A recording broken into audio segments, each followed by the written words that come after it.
কি আজকে এত বেলা হতে চললো, কিন্তু সবাই এখনো পর্যন্ত এলো না। এই সব হলো কুঁড়েমির লক্ষণ মহারাজ।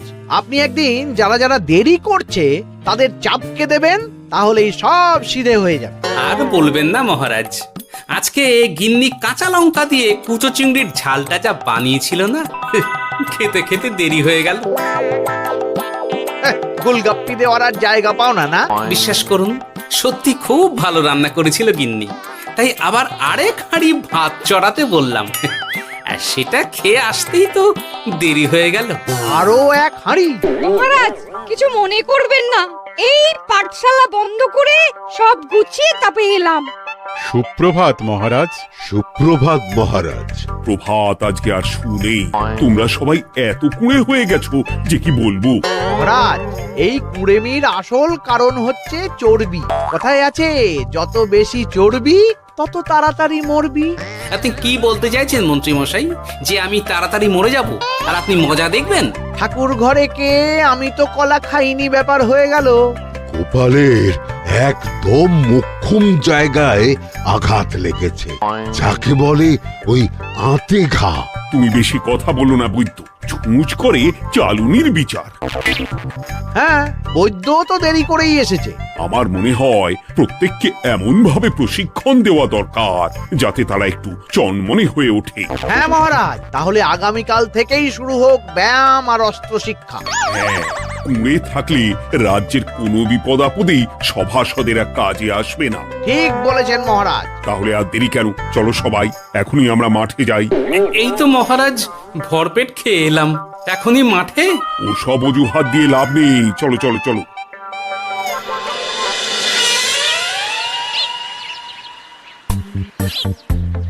এবার সবাই সারিবদ্ধভাবে দাঁড়িয়ে পড়ো। কি গোপাল কোথায়? মহারাজ, গোপাল আপনার পিছনে দাঁড়িয়ে আছে, চুপি চুপি। এই এই এই গোপাল, যাও যাও, মাঠের মাঝখানে গিয়ে দাঁড়াও।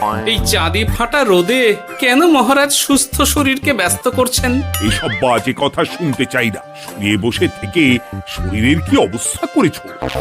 শরীরের নাম মহাশয়, যা সবে তাই সয়। তুমি যাবে না, তোমাকে এক্ষুনি বরখাস্ত করব। কি জ্বালা! যেখানে আমার সব কাজ বুদ্ধি দিয়েই হয়ে যায়, সেখানে গায়ের জোরের কি দরকার? হ্যাঁ, এই গোপাল, আমি 1 থেকে 3 অব্দি গুনবো, তারপরে সবাই এই মাঠের ধার বরাবর 5 বার পাক দিয়ে দৌড়বে। ঠিক আছে মহারাজ, আমি প্রস্তুত। আমি রোগা পটকা আছি, কোনো সমস্যাই হবে না। হয়ে গেল। সবাই প্রস্তুত? 1 2 3। কি হলো গোপাল, দৌড়াও দৌড়াও। মহারাজ, এর থেকে বেশি জোরে পারবো না। আই, কে আছো? একটা কঞ্চি দাও। এই সেরেছে। বেশ হয়েছে, বেশ হয়েছে। ব্যাটার এবার চর্বি কমবে। কি হলো গোপাল, হ্যাঁ হয়ে গেল? হ্যাঁ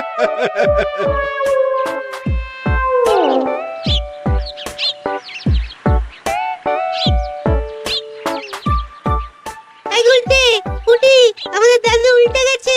হ্যাঁ, তাই তো দেখছি। চল চল গিয়ে দেখি। উফ, চেহারার কি অবস্থা বানিয়েছো গোপাল, হ্যাঁ? এতটুকু দৌড়তে গেলেই চিটপটাং। তাড়িয়ে দিন মহারাজ, এরকম বেঢপ চেহারা সভাসদকে আমাদের দরকার নেই।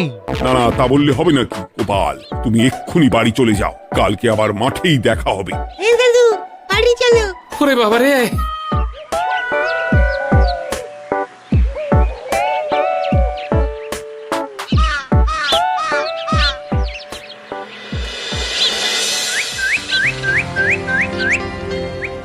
আরে ধুর ছাতার মাথা, তখন থেকে জল খেয়েই চলেছ। কি হয়েছে সেটা বলবে তো? শরীর চর্চা হয়েছে, শক্তি খরচা হয়েছে, আর পারছি না। উফ, বাপরে বাপ, কি পায়ে ব্যথা! এই জন্যেই আমি বলি বাপু, একটু বপুটাও নড়াও, কিন্তু কার কথা কে শোনে? ওরে বাবা, অকারণে সুস্থ শরীর ব্যস্ত করবো কেন বলো তো? বেশি নড়াচড়া করলেই আয়ু কমে যায়। তোমার এই বাজে কথা কোন শাস্ত্রে লেখা আছে শুনি? শাস্ত্রে কেন যাব, বাস্তবে জলজ্যান্ত উদাহরণ আছে। আমি মানতে পারছি না। হুম, মানতে পারছি না বললে তো হবে না, তোমাকে মানতেই হবে। বেশ, প্রমাণ করো। আমি যদি তোমাকে প্রমাণ করে দিতে পারি, তাহলে আজ থেকে বাড়ির বাজার দোকান করার দায়িত্বটাও তোমাকেই নিতে হবে। দিদা, তুমি তো ফেঁসে যাবে, দাদুর সঙ্গে বাজি লড়বে না। এই বাদ দে তো, তোর দাদু আগে প্রমাণ করুক যে বেশি নড়াচড়া করলে বয়স কমে। হ্যাঁ তাহলে বাজি? হ্যাঁ, বাজি। আচ্ছা ঠিক আছে, বেশ। তুমি তুমি একটা পশুর নাম বলো তো, যারা খুব তাড়াতাড়ি দৌড়য়। ঘোড়া, হরিণ, চিতাবাঘ আরো আছে। হুম, আচ্ছা, এবার সবচেয়ে আস্তে আস্তে কোন পশু চলে, এরকম একটা পশুর উদাহরণ দাও। কেন কচ্ছপ? এই তো পেয়ে গেছে উত্তর। এবার তুমি বলো তো, কচ্ছপ কত বছর বাঁচে, আর ঘোড়া, হরিণ, চিতাবাঘ এরা কত বছর বাঁচে? চিতাবাঘ, ঘোড়া কেউই 30 বছরের বেশি বাঁচে না, কিন্তু কচ্ছপ 300 বছরও বেঁচে থাকে। হেরেছে, হেরেছে, আমার বউ হেরেছে। উফ, জীবনের কত বড় চাপ নেমে গেল। হ্যাঁ, এই তুমি আমাকে এভাবে হারালে। তখনই বললাম দাদুর সঙ্গে বাজি লড়তে যেও না। নাও এবার খেলা সামলাও।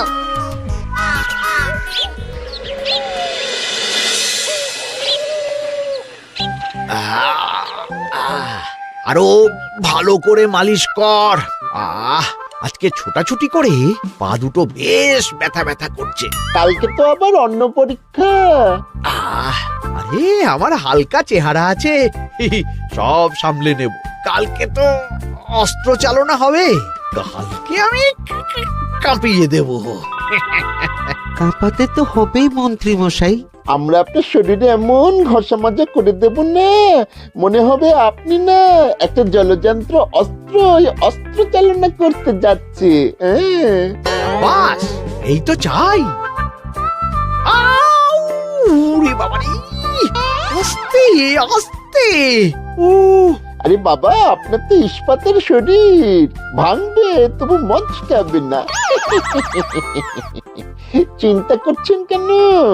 ভয় পাবেন না, ভয়কে জয় করতে হবে। আরে আরে আরে, তোরা আমার কথাটার সাথে করছিসটা কি? মানুষটা মরে যাবে তো। চিন্তা করো না গিন্নি। বাবা, ওরা বলেছে আমার ইস্পাতের শরীর, ভাঙবে তবু মচকাবে না। একবার এই বুড়ো বয়সে হাত পা ভাঙলে কে সামলাবে শুনি? মন্ত্রীমশাই, আমাদের বকশিসটা দিয়ে দিন, আমরা কেটে পড়ি। বাবারে বাবা, দিচ্ছি। এনে এত খাটানোর পরে এতেই এখন খুশি থাক। হ্যাঁ,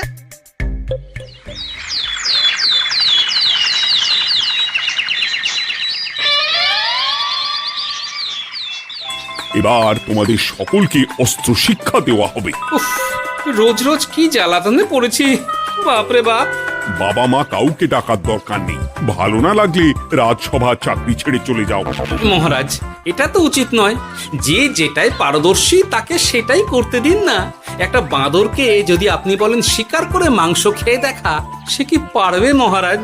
মহারাজ, গোপাল একটু বেশি কথা বলছে, ওকে আপনি বের করে দিন। আমি তোমার কথায় গলবো না গোপাল, তোমাদের সবাইকে এখন অস্ত্র শিক্ষা শিখতেই হবে। কর্তার ইচ্ছায় কর্ম, এখন তো আমার আর কিছুই বলার নেই। তাহলে আর দেরি কেন, তোমরা সবাই একটা করে ঢাল আর একটা করে তলোয়ার তুলে নাও। সেনাপতি, বলুন মহারাজ। তুমি সকলকে অস্ত্র শিক্ষা দেবে, তলোয়ার চালানো শেখাবে। এক এক করে প্রত্যেকে তোমার কাছে যাবে আর এক এক করে তুমি সবাইকে তলোয়ার চালানো শেখাবে। আচ্ছা মহারাজ, তাহলে ওই সবার প্রথমে চলে আসুন মন্ত্রী মশাই। হ্যাঁ, আমি প্রস্তুত। আমার শরীর ইস্পাতের মতো, ভাঙবো তবু মচকাবো না।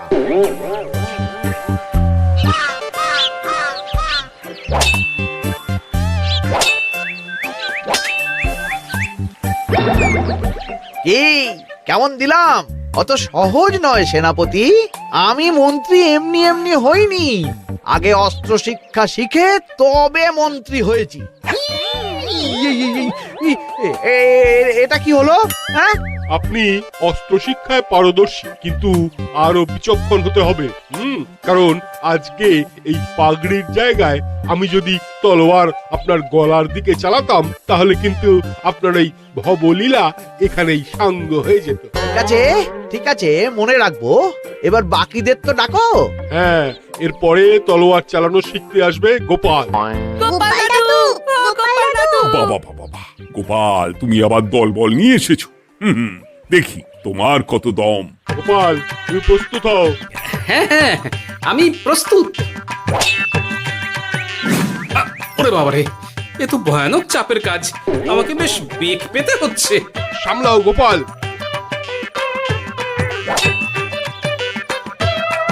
না, আমাকে অন্য রাস্তা দেখতে হবে। সেনাপতি, মহারাজের দিব্যি, তুমি আমার দিকে তলোয়ার ঢাল বাড়াবে না। এই এই, এটা কি হলো? সত্যি তো, এটা কি হলো? গেল গেল গেল গেল গেল গেল গেল, দুটিটা খুলে গেল গো। দেব নাকি এবার কুচ করে কেটে? জিতে গেছি, জিতে গেছি। এটা কি হলো? শত্রুপক্ষ কখনো কারো দিব্যি শুনবে না। আর সেনাপতি, তুমি কি ওখানে দাঁড়িয়ে দাঁড়িয়ে মজা দেখছো? আমি কি করব মহারাজ, গোপাল যে আপনার দিব্যি দিয়ে দিল। গোপাল বেটা খুব চালাক। তাহলে এখন উপায়? ওসব গোপাল তোমাকে বোকা বানাবার জন্য করেছে। তুমি ধুতি ঠিক করে আবার লড়াই চালিয়ে যাও। যথাজ্ঞা মহারাজ।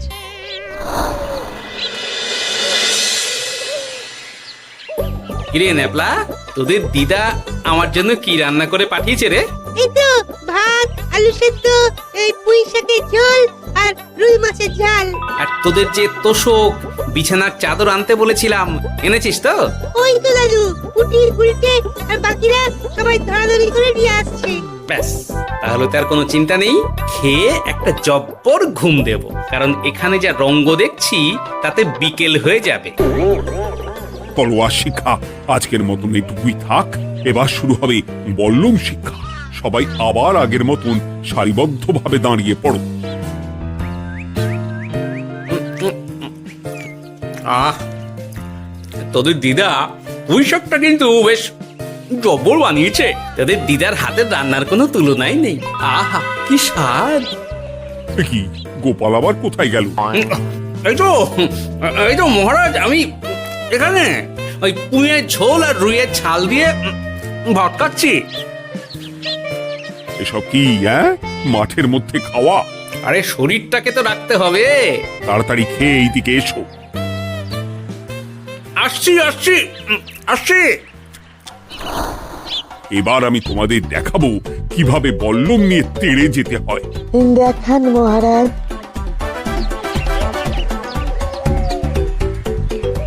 এ তো খুবই সোজা মহারাজ।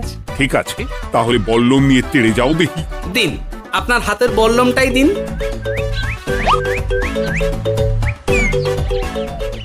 আরে আরে, গোপাল তো মাঠ থেকেই চলে গেল। আমি ডেকে আনছি মহারাজ। আরে আরে, ও গোপাল, গোপাল, মহারাজ ডাকছেন। থামো থামো। মহারাজ বলেছেন বল্লম নিয়ে তেড়ে যেতে। তেড়ে গিয়ে আবার ফিরে আসতে তো উনি বলেননি। আরে, এই তো মহা মুশকিল। উনি এক্ষুনি তোমাকে মাঠে ফিরতে বললেন। সেটা আপনাকে বলতে পারে সেনাপতি, আমাকে তো বলেনি। আমি চললাম।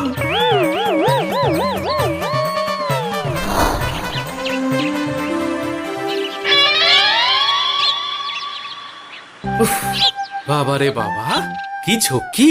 অনেক বুদ্ধি করে মাঠ থেকে খাটে চলে এসেছি। আমি আর উঠছি না। এ কি বলি, তোমাদের তো এখন অস্ত্র শিক্ষা নেওয়ার কথা। হ্যাঁ, তোমার বলা নেই, কোয়া নেই, অমনি বাড়ি চলে এলে। আরে বাবা, ওইসব অস্ত্র শিক্ষা মানেই সুস্থ শরীরকে ব্যস্ত করা, অসহ্য খাটনি, অযথা কষ্ট। কষ্ট করলে তবেই কেষ্ট পাওয়া যায়। হ্যাঁ, তোমায় আমি আগেও বুঝিয়েছি, যেখানে বুদ্ধি কথা বলে সেখানে দেহের শক্তি নীরব দর্শক গিন্নি। আরে বাবা, সে না হয় বুঝলাম, কিন্তু মহারাজ তো ভালোর জন্য সবাইকে অস্ত্র শিক্ষা দেওয়ার চেষ্টা করছে না? আরে বাবা, যার যা কাজ তাকে সেটা করালেই পারে। মহারাজ তো সেটা বুঝতেই চাইছেন না। আমি এখন ঘুমো।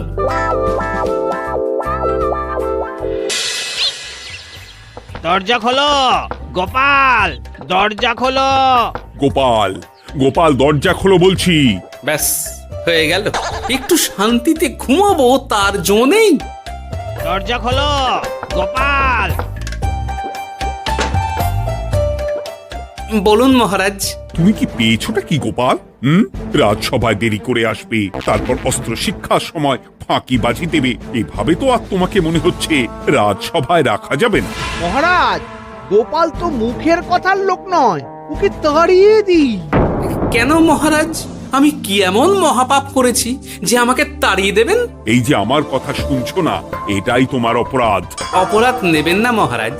পণ্ডিতের দায়িত্ব পুজো করা, সভাকবির দায়িত্ব কবিতা বলা, সাহিত্য চর্চা করা, আর আমার দায়িত্ব হাসি মজা করে আপনার মন ভালো রাখা। কিন্তু আপনি আমাকে জোর করে যুদ্ধের ময়দানে ঠেলে দিতে চাইছেন। এটা আমার ইচ্ছে।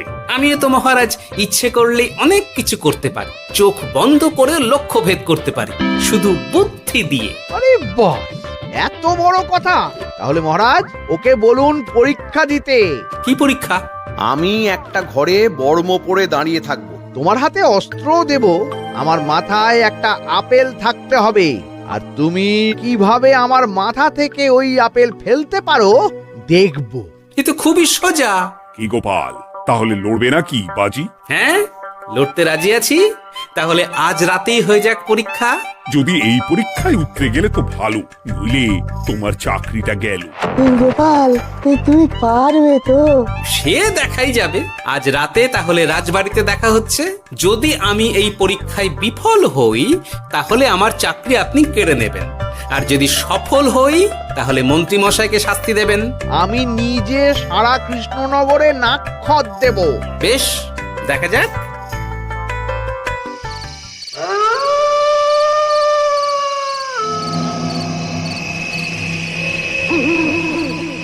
কি মন্ত্রী মশাই, ব্যবস্থা সব ঠিকঠাক হয়েছে তো?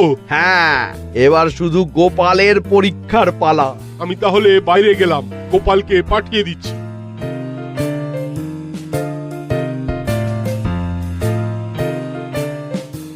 এবার যাও গোপাল, ঘরের ভিতরে যাও, দেখি তুমি কি করে মন্ত্রীর মাথা থেকে আপেল ফেলতে পারো। আপনি তো শুধু আমার চোখ ঢেকেছেন, আমার নাক মুখ কানও ঢেকে দিন, যাতে ঘ্রাণেন্দ্রিয় শ্রবণেন্দ্রিয়েরও সাহায্য না নিতে পারি। বেশ, তাহলে তাই হোক। আয়, কে আছো? গোপালের মুখ নাক আর কান ঢাকো। যথা আজ্ঞা মহারাজ। একটু মোটা কাপড় দিয়ে নাক মুখ ঢাকো, হ্যাঁ, যাতে সেভাবে আপেলের গন্ধ না পাই। বেশ বেশ।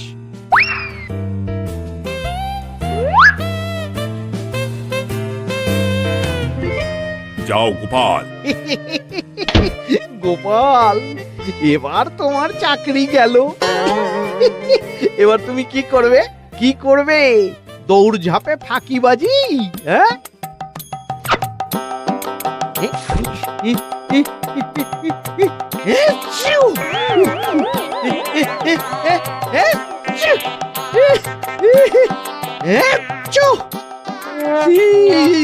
গেল গেল গেল গেল গেল, আপেল পড়ে গেল।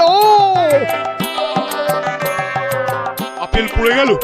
মহারাজ, এর মধ্যেই গোপাল আপেল ফেলে দিয়েছে। ঘরের ভেতরে চলো।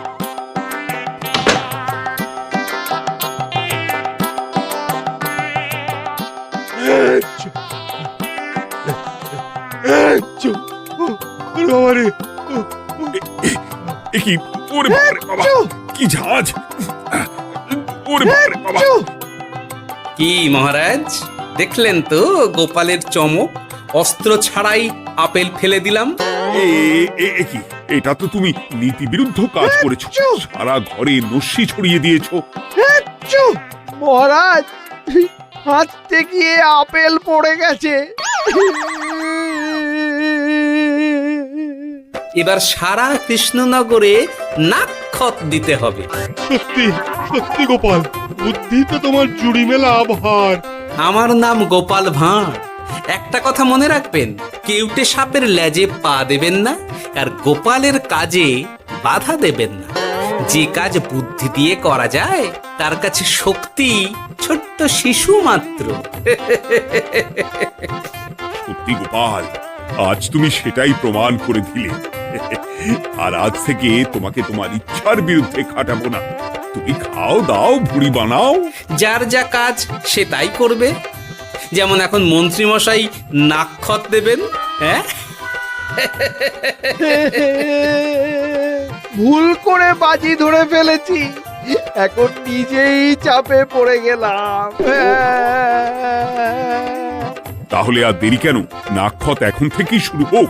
কৃষ্ণনগরের রাস্তা শেষ হতে হতে সকাল হয়ে যাবে।